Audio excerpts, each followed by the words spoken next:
Now these are the ordinances which you shall set before them. If you buy a Hebrew servant, he shall serve 6 years, and in the 7th he shall go out free without paying anything.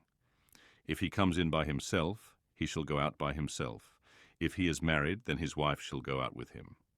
If his master gives him a wife, and she bears him sons or daughters, the wife and her children shall be her master's, and he shall go out by himself.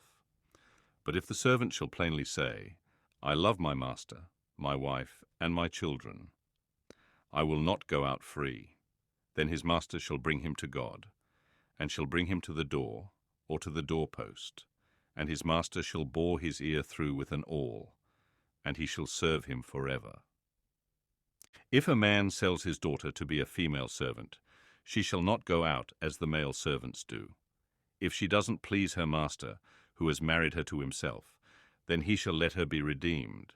He shall have no right to sell her to a foreign people, since he has dealt deceitfully with her. If he marries her to his son, he shall deal with her as a daughter. If he takes another wife to himself, he shall not diminish her food, her clothing, and her marital rights. If he doesn't do these 3 things for her, she may go free without paying any money. One who strikes a man so that he dies shall surely be put to death, but not if it is unintentional, but God allows it to happen. Then I will appoint you a place where he shall flee. If a man schemes and comes presumptuously on his neighbor to kill him, you shall take him from my altar, that he may die. Anyone who attacks his father or his mother shall be surely put to death. Anyone who kidnaps someone and sells him, or if he is found in his hand, he shall surely be put to death. Anyone who curses his father or his mother shall surely be put to death. If men quarrel and one strikes the other with a stone, or with his fist, and he doesn't die, but is confined to bed, if he rises again and walks around with his staff, then he who struck him shall be cleared. Only he shall pay for the loss of his time, and shall provide for his healing until he is thoroughly healed. If a man strikes his servant or his maid with a rod, and he dies under his hand, the man shall surely be punished.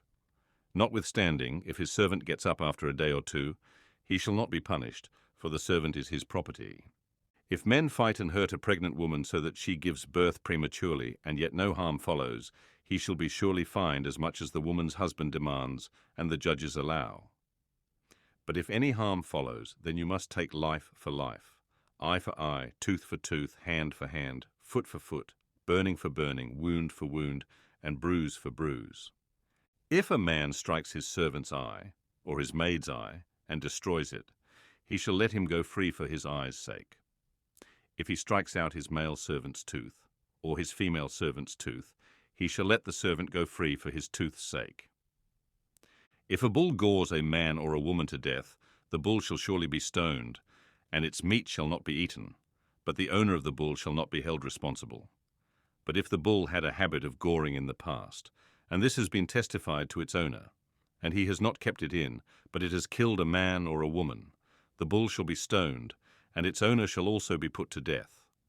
If a ransom is imposed on him, then he shall give, for the redemption of his life, whatever is imposed. Whether it has gored a son or has gored a daughter, according to this judgment it shall be done to him.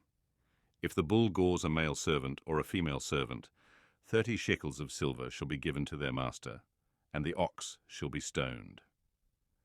If a man opens a pit, or if a man digs a pit and doesn't cover it, and a bull or a donkey falls into it, the owner of the pit shall make it good. He shall give money to its owner, and the dead animal shall be his. If one man's bull injures another's, so that it dies, then they shall sell the live bull and divide its price, and they shall also divide the dead animal. Or if it is known that the bull was in the habit of goring in the past, and its owner has not kept it in, he shall surely pay bull for bull, and the dead animal shall be his own.